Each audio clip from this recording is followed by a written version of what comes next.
Senhor Jesus, eu quero ouvir a tua palavra, falando bem forte no meu coração. Diga assim: Senhor Jesus, eu estou pronto para receber a tua palavra. Aleluia. Eu faço uma bem forte para Jesus.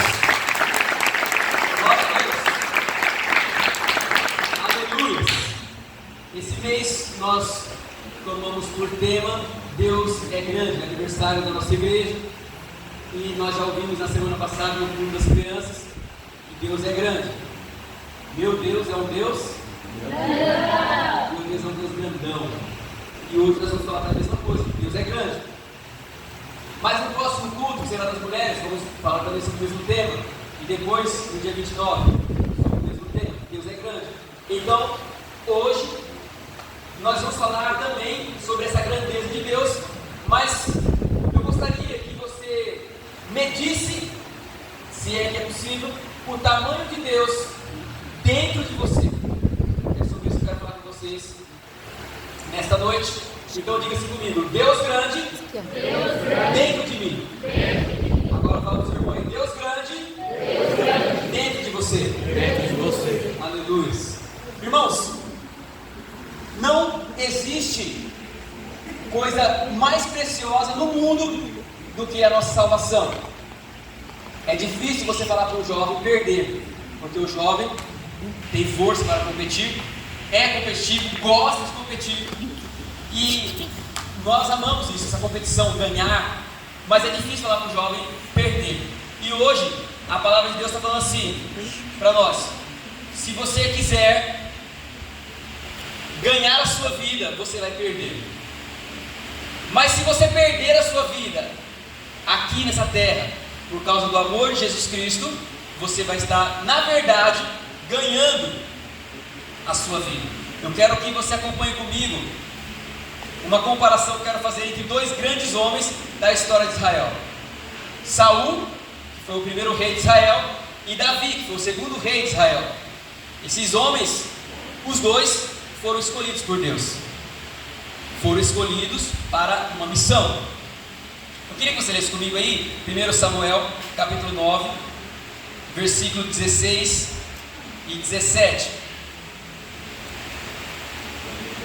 1 Samuel capítulo 9, versículo 16 e 17. Aqui é Deus chamando Saul, que diz assim: amanhã, isso é palavra de Deus para Samuel, Deus falando com Samuel: ó Samuel, amanhã, mais ou menos nessas mesmas horas, te enviarei um homem da terra de Benjamim, o qual ungirás por príncipe sobre o meu povo, povo de Israel, e ele livrará o meu povo das mãos dos filisteus, porque atentei para o meu povo, pois seu clamor chegou até mim. Versículo 17. Quando Samuel viu a Saul, o Senhor lhe disse: eis o homem de quem eu já te falava, ele dominará sobre o meu povo. Antes de Saul, quem era o rei de Israel? Deus. Deus era o rei de Israel. Mas Samuel, que era o juiz, profeta, já estava velho.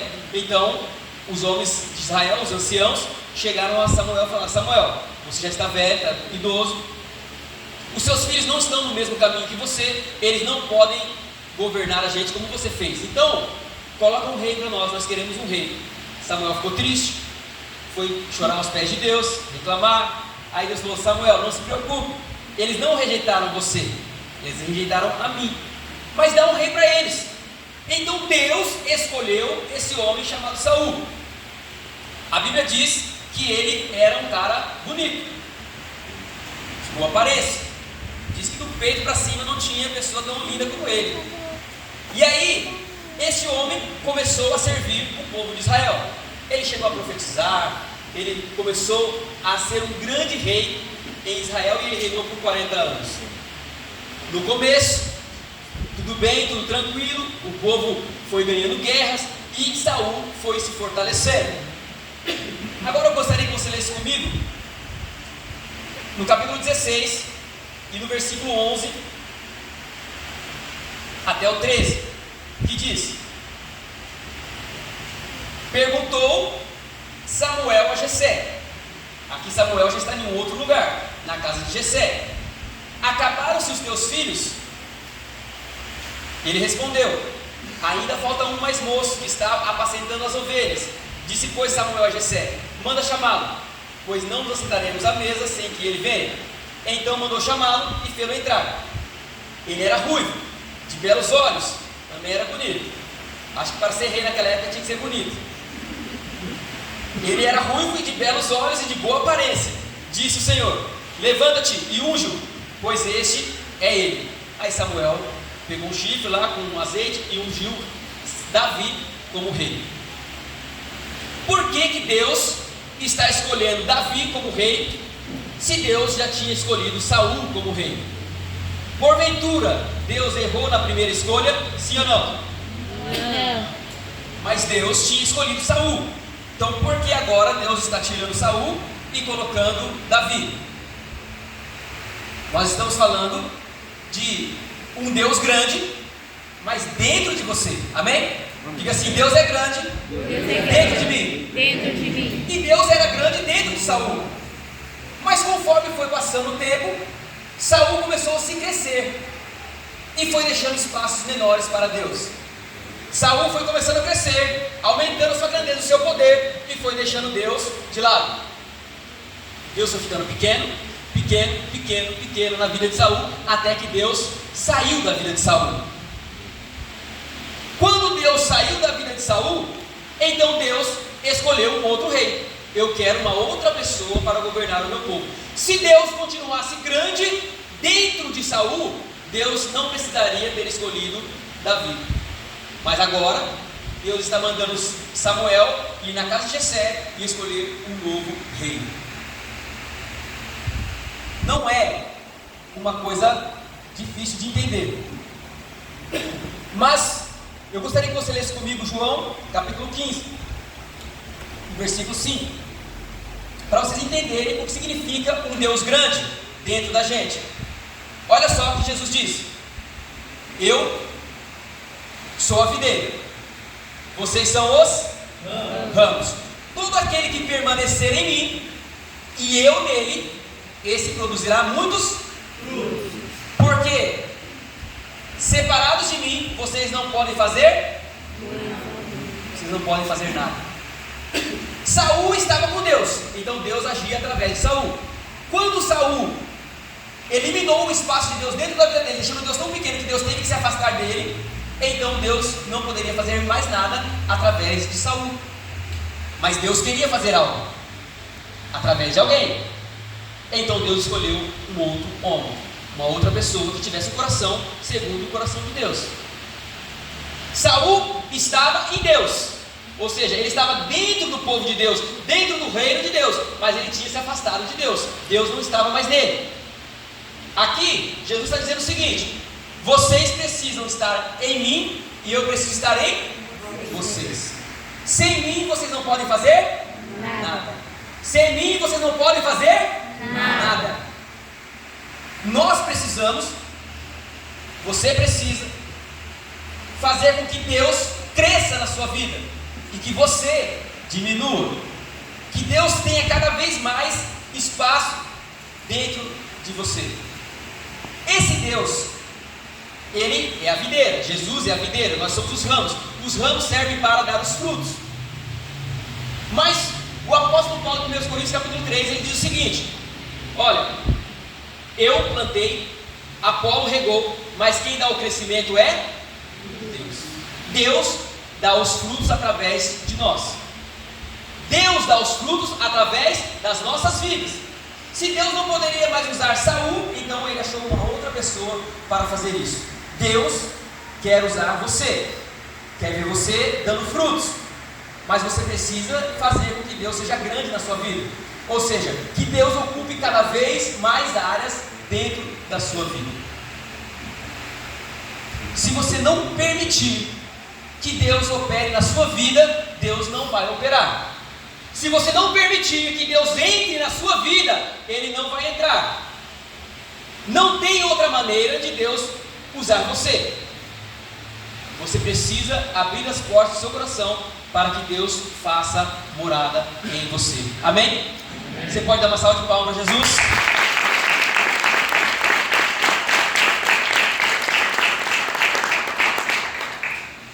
Esses dois homens pecaram.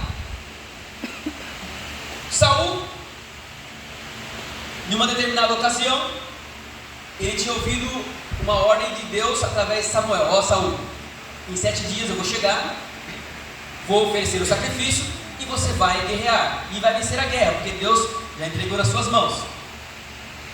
Mas Saul, ele viu que os homens dele, o exército, começou a se dispersar, começou a diminuir, e ele ficou preocupado de perder o exército. Então o que ele fez? Eu vou oferecer o sacrifício para poder reunir os homens e ir para a guerra. Quando ele acaba de oferecer o sacrifício, que ele não tinha autorização para fazer, Samuel chega e pergunta para ele por que ele tinha feito aquilo. Esse foi um dos pecados de Saul. Em uma outra ocasião, ele houve uma nova ordem de Deus. Olha, Saul, os amalequitas não permitiram que o meu povo passasse no território deles quando eles estavam saindo no deserto. Então você vai destruir tudo dos amalequitas. Tudo. Tudo é tudo. Não queria nada vivo. Nem homens, nem mulheres, nem crianças, nem animais. Nada.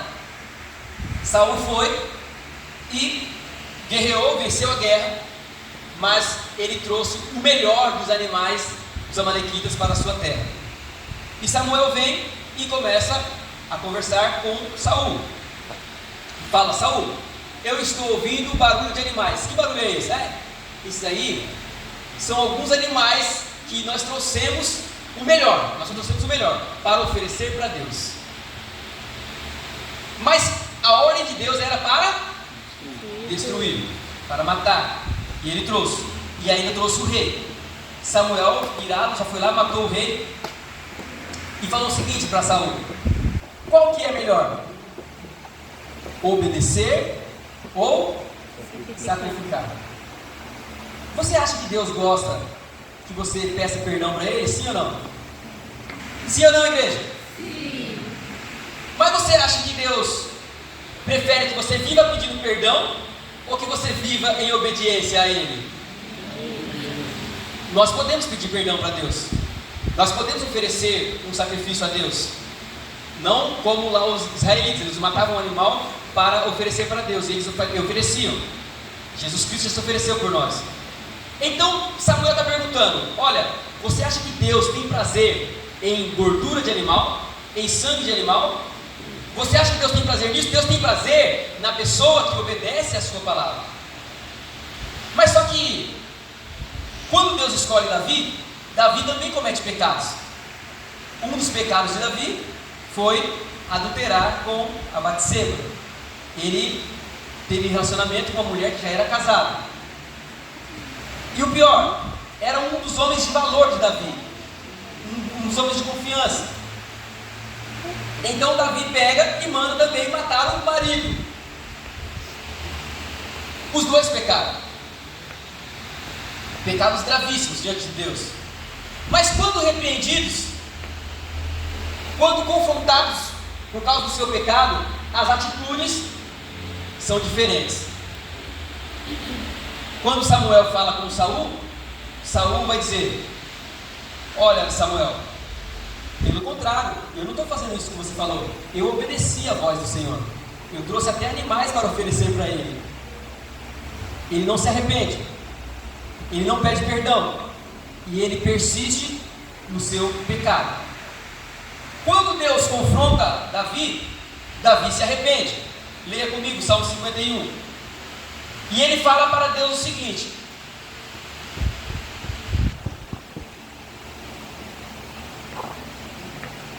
compadece-te de mim, ó Deus, segundo a tua benignidade e segundo a multidão das tuas misericórdias. Apaga as minhas transgressões, lava-me completamente da minha iniquidade, purifica-me do meu pecado. Essa é a atitude de Davi depois que ele é confrontado. Olha para mim um pouquinho. Todos nós estamos sujeitos a pecar contra Deus. Algumas pessoas vão ser salvas de lugares terríveis. Talvez de um buraco lá, um poço muito profundo, cheio de pecados, cheio de vícios, de drogas, de qualquer tipo de pecado que você acha mais horrível. Mas Deus vai lá e salva aquela pessoa. Sabe por que Deus salva? Porque há algum tipo de arrependimento naquela vida. Quando há arrependimento, Deus perdoa. Amém? Amém, irmãos? Amém. Agora, tem pessoas que se acham tão boas que elas não precisam de tanto arrependimento. Eu já sou praticamente crente, só falta falar que sou crente, porque eu sou melhor que muitos crentes. Então essa pessoa, ela tem muito mais dificuldade de se converter do que aquela pessoa que está no pecado mais terrível, porque ela já se acha boa, já se acha justa. Como que ela vai se arrepender? Não tem nem muita coisa para me arrepender. Eu queria ler com você Isaías capítulo 59 e versículo 2.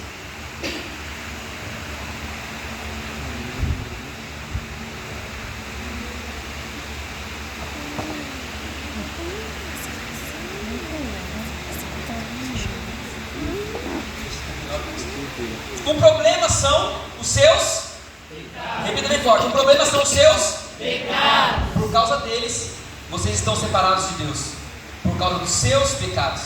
Deus desviou o seu rosto de vocês e não ouve mais o que vocês pedem.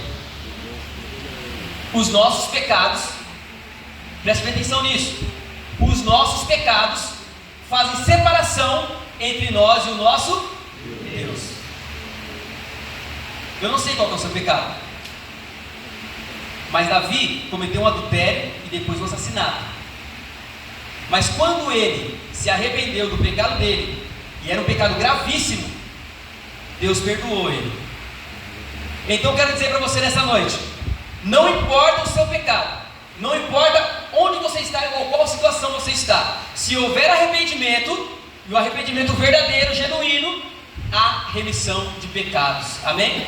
Amém. Se você se arrepender de verdade, hoje, entregar a sua vida para Jesus, pedir perdão a Ele por tudo aquilo que você já fez, e por tanto tempo que você ficou longe dEle, mas agora você fala: Senhor, eu estou arrependido, eu quero me voltar para Cristo. Hoje mesmo há salvação na sua casa. Amém, irmãos? Amém? Amém? Amém. Se você ler o versículo 1, coloca o versículo 1. Preste atenção. O braço do Senhor não está encolhido para que não possa salvar. Olha só, o braço do Senhor não está encolhido. O contrário, o braço do Senhor está estendido para salvar. Salvar quem? Aquele que se arrepende do seu pecado. Qualquer pessoa, independentemente da situação que se encontra, se você se arrepender do seu pecado, hoje mesmo, o Senhor pode te perdoar e salvar a sua vida. Então, se você me perguntar assim: pastor, eu tenho pecado, olha, você deve me contar o seu pecado, fala assim, tem perdão? Eu vou te responder com uma outra pergunta: tem arrependimento? Ou você vai viver como Saul, persistindo no pecado? Olha só qual foi o final de Saul. Saul, ele tinha um reino, e o reino era para ser do filho dele, e depois assim por diante. Mas Samuel chega para Saul e fala assim: hoje o Senhor tirou o reino de você. Hoje você está sendo cancelado, está sendo cortado, porque você não está ligado em Deus. E aquele ramo que não dá fruto, aquele ramo que não está ligado na videira, ele só tem que ser cortado, porque ele não presta para mais nada. Então hoje, em nome de Jesus Cristo, se existe algum pecado na sua vida, se você está distante de Deus, então se arrependa do seu pecado e entregue a sua vida para Jesus. Entregue a sua vida para Jesus hoje. É a oportunidade que você tem. Aleluia.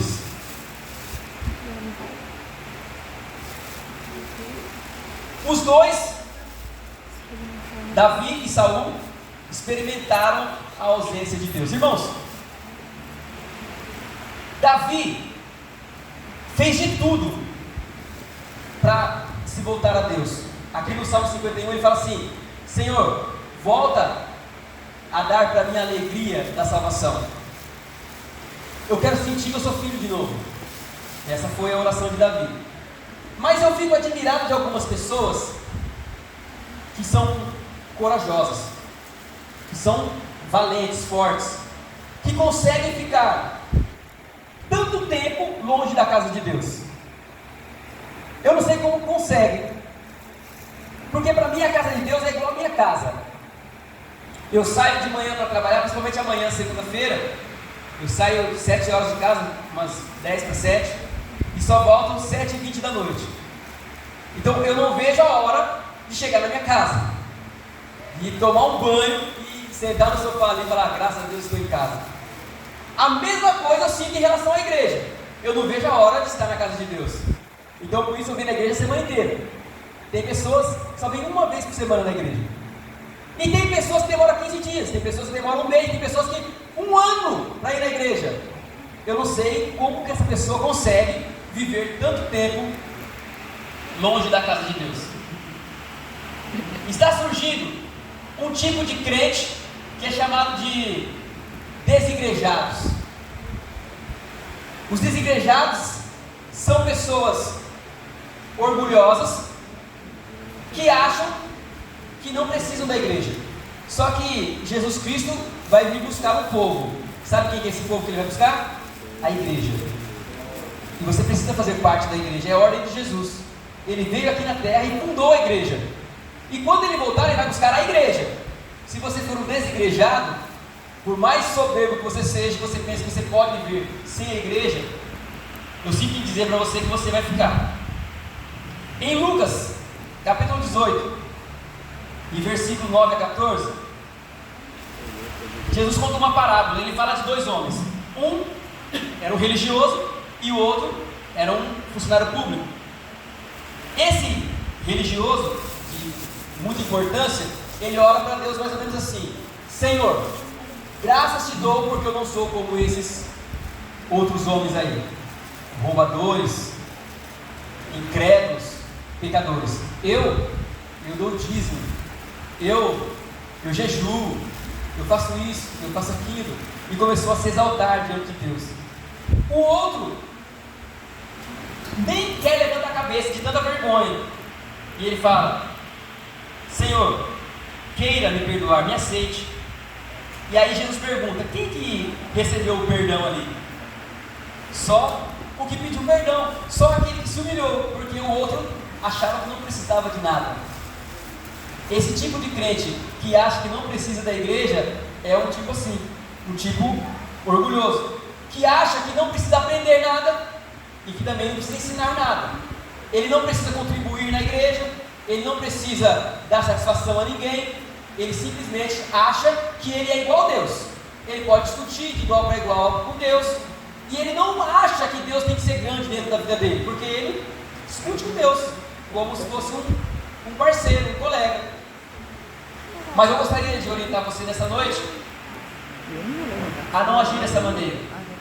Deus, ele precisa ser grande dentro de você. Amém? Diga assim: Deus precisa ser grande dentro de mim. Jesus não era um desigrejado. Se coloque de pé, igreja. Uma vez, a família de Jesus foi a Jerusalém para as festas e depois foram embora. Viajavam aí muitos parentes, muitas pessoas, e a mãe de Jesus ficou um tempo sem ver Jesus, um dia inteiro sem ver Jesus. Quando foi procurar entre os parentes, eu não vi, tiveram que voltar para Jerusalém e se encontrar com Jesus. Sabe onde que eles encontraram Jesus?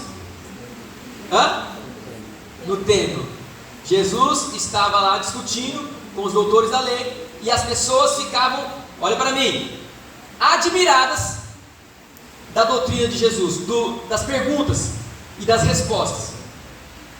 Quando a mãe de Jesus vai conversar com Jesus, fala assim para ele: meu filho, o que aconteceu?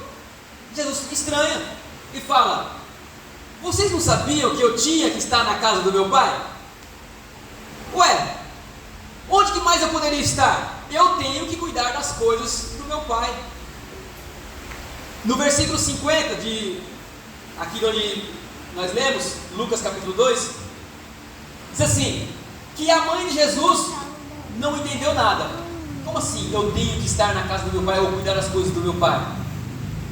Você entende o que Jesus queria dizer?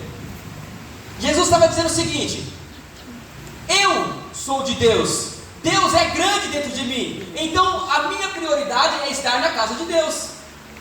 Eu preciso aprender com Deus, eu preciso me humilhar diante de Deus, eu preciso servir a Deus, eu preciso cuidar das coisas de Deus, eu preciso amar a Deus. Esta era a intenção de Jesus e o objetivo da vida de Jesus. Então eu gostaria de perguntar para você: você quer que Deus seja grande dentro de você? Amém? Amém? Então você precisa amar a Jesus. Diga assim: eu preciso amar Jesus. Diga assim: eu preciso aprender com Jesus. Diga: eu preciso cuidar das coisas de Jesus. Você não está fazendo isso? Você não ama Jesus? Você não cuida das coisas de Jesus? Você não se humilha diante de Jesus? Alguma coisa está errada com você. E eu digo uma coisa: se você não está fazendo essas coisas, o seu caminho não é para o céu. Mas eu gostaria que todos os jovens que estão aqui nessa noite fossem para o céu. Amém? Amém. Eu quero fazer uma pergunta. Se tem alguém aqui nesta noite que gostaria de tomar uma decisão, de entregar a vida para Jesus, a partir de hoje, eu gostaria de orar por você. Tem alguém? Alguém que se sente assim, que não está ali ligado em Jesus? Eu quero orar por você.